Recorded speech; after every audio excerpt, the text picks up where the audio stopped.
Vamos a ver ahora unos conceptos que tienen que ver con el tamaño del átomo y con la configuración electrónica. Ya sabemos que los átomos tienen un tamaño y que tienen electrones situados más o menos cerca del núcleo. Si este es el núcleo del átomo, pues los electrones se situarán más o menos lejos o cerca. El que esté más cerca o más lejos va a ser que sea más fácil arrancarlo, como el núcleo es positivo, o más difícil. Si están más cerca, entonces serán difíciles de arrancar. Este es difícil de arrancar. Y si están cerca, perdón, y si están lejos serán fáciles de arrancar. Por tanto, vamos a ver qué facilidad o dificultad tenemos de arrancar electrones. Definimos la energía de ionización como la energía necesaria para arrancarle un electrón al átomo. Claro, en cada periodo, es decir, de izquierda a derecha, los periodos irían de izquierda a derecha, así. Los periodos serían las líneas horizontales. Al ir a la derecha aumentamos en un protón el núcleo, por lo que aumenta su poder de atracción y es más difícil arrancar un electrón, porque el átomo es cada vez más pequeño y el electrón que arrancamos está cada vez más cerca. Luego, hacia la derecha, aumentaría la energía de ionización. Pero cuando cambiamos de capa, cuando nos movemos hacia abajo, en la tabla periódica, yo paso de una capa, por ejemplo, de n igual a 3, estoy en el periodo 3, a n igual a 4. La capa n igual a 4 es más externa y al estar más lejos del núcleo del electrón me va a resultar más fácil arrancarlo. Luego hacia abajo la energía para arrancar a un electrón disminuye. Eso quiere decir que el litio yo le puedo quitar un electrón, pero al cesio me va a costar bastante menos quitarle un electrón al cesio. Al litio me va a costar más que al cesio. ¿De acuerdo? El cesio sería el elemento que está más a la izquierda y abajo, luego sería el que tiene la menor energía de ionización. La mayor la tendría el helio, que está más arriba a la derecha.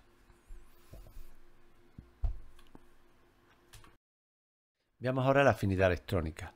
La afinidad electrónica es la energía que desprende un átomo que tendrá una serie de protones y una serie de electrones. Y ahora yo le doy un electrón de fuera. Y al darle un electrón, el átomo desprende energía. Pues esa energía que desprende es la afinidad electrónica. Por ejemplo, un átomo de cloro toma un electrón y se convierte en un ion cloruro. Pues este proceso se da con desprendimiento de energía. Y esa energía se llama afinidad electrónica.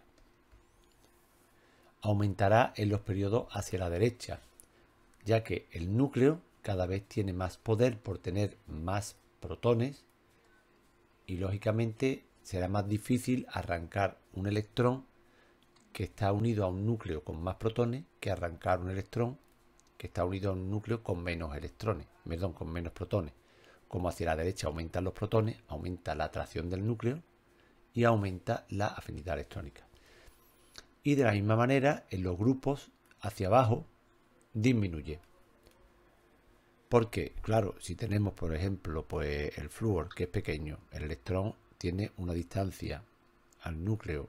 El cloro es mayor ya, como hemos visto. El electrón está más lejos. El bromo es mayor todavía. Luego, el electrón cada vez, cuando yo me voy hacia abajo en un grupo, el electrón está cada vez más alejado y siente menos el poder del núcleo de atracción. Por tanto, disminuye la afinidad electrónica, ya que el electrón que va a entrar en una zona donde está más alejado y menos peor atraído, con lo cual es menor la afinidad electrónica. Hay un concepto importante que es la electronegatividad. La electronegatividad se obtiene a partir de la energía de ionización y la afinidad electrónica. Hay diferentes fórmulas en química, pero bueno, todas en principio tienen el mismo concepto. Cuando los átomos tienen mucha energía de ionización, es decir, cuando un átomo es muy difícil arrancarle un electrón, quiere decir que ese electrón está muy atraído, es decir, es difícil arrancar. Eso quiere decir que tiene una energía de ionización muy alta. Hay que darle mucha energía para que el electrón salte del átomo. Cuando es muy difícil de arrancar, eso quiere decir que el electrón está muy bien atraído por el núcleo. Por eso es difícil de arrancar, porque está muy bien atraído. De la misma forma, si yo añado un electrón aquí, uno nuevo, o sea, el átomo captura un electrón desde fuera, pues el electrón también va a estar suficientemente bien atraído. Eso quiere decir que la afinidad electrónica también va a ser alta. Luego la energía de ionización y la afinidad electrónica van a variar en el mismo sentido, con una salvedad. Los gases nobles tienen electrones y por tanto yo le puedo quitar electrones y me va a costar una cierta energía, que tener que darle cierta energía de ionización. Sin embargo, los gases nobles no tienen afinidad electrónica porque si yo le pongo a un gas noble un electrón, por ejemplo al neón, le ponemos un electrón cerca, bueno, sí le vamos a poner más un electrón, el neón no lo coge. Y si no lo coge, pues no hay ninguna energía que podamos medir. Por tanto, los gases nobles, al no tener afinidad electrónica, tampoco tienen electronegatividad. Podemos ver la electronegatividad como una especie de valor medio, es decir, una media entre la energía de ionización y la afinidad electrónica. Los átomos que tienen mucha energía de ionización y mucha afinidad electrónica tienen mucha electronegatividad, se suele simbolizar por una X. Se puede ver en la tabla periódica que el flúor sería el que tiene la mayor electronegatividad de todos los elementos químicos y que el cesio es el que tiene menos, y se suele dar una escala que varía entre el 4 y el 1, y en esa escala se pueden introducir todos los... O sea, se pueden tener en escala todos los átomos.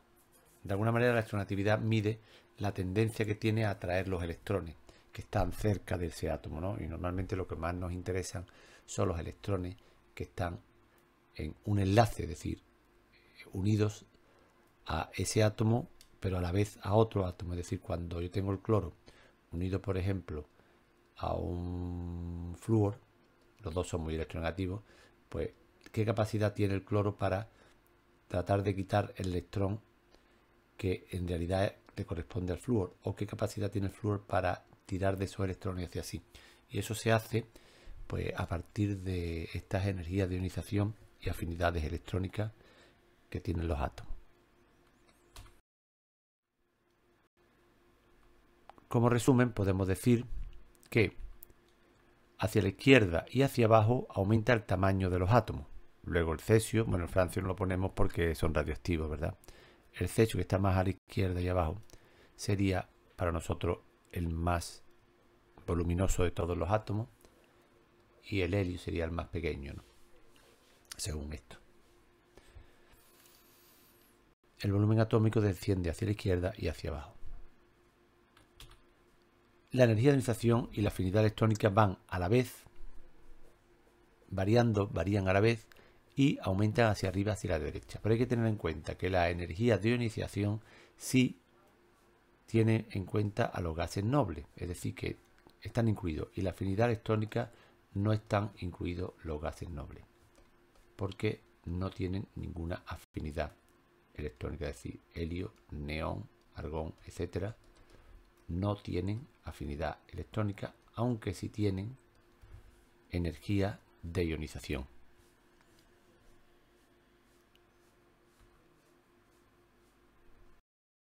Vamos a ver a continuación la variación del radio iónico. El radio iónico varía en principio igual que el radio atómico, es decir, al pasar de un elemento a otro, aunque sean con cargas positivas, siempre que tenga la misma carga, pues claro, el que está más a la derecha pues será más pequeño que el que está a la izquierda. Pero hay que tener en cuenta lo siguiente, que cuando un átomo pierde un electrón y se carga positivamente, pierde un electrón, el núcleo se vuelve más atractivo porque tiene carga positiva en exceso. Y ello hace que disminuya su radio bastante, drásticamente. Esto hace que los átomos se hagan más pequeños. Vamos a poner un caso en que tenemos, por ejemplo, 4 protones en el núcleo y tenemos 4 electrones orbitando. Y ahora a este átomo le vamos a quitar uno de sus electrones. Le quitamos este, por ejemplo. ¿Qué ha ocurrido? Que la carga de los electrones, esta es negativa. La del núcleo 4 positiva, y esto quiere decir que la carga en exceso sería una positiva. Hay una positiva si hacemos el recuento general. Por tanto, este núcleo con 4 protones tiene más capacidad de atraer a estos 3 electrones y a su vez estos electrones ya no se repelen tanto porque falta uno de ellos, uno de los 4. Luego disminuye las repulsiones, el núcleo tiene más poder de atracción sobre los 3 electrones por la carga en exceso y esto hace que él disminuya el radio atómico, mejor dicho, el radio iónico. Ahora sería el radio iónico. Si el electrón ahora es captado, en vez de perdido, aquí el electrón se había perdido, ¿no? Había saltado, pero si el electrón es captado, es decir, un átomo capta un electrón, ahora aumentará su tamaño por efecto de que al haber más electrones hay mayor número de repulsiones. Supongamos que tenemos un núcleo aquí, vamos a poner el mismo de antes, con los 4 protones. Y con sus 4 electrones. Y ahora le añadimos un nuevo electrón. Claro, la carga en exceso ahora sería una negativa. Pero al añadir este electrón hemos aumentado las repulsiones entre electrones, ¿no? Se van repeliendo todos con todos, se repelen. Y todas esas repulsiones hacen que el tamaño aumente, de manera que el átomo aumenta el radio iónico.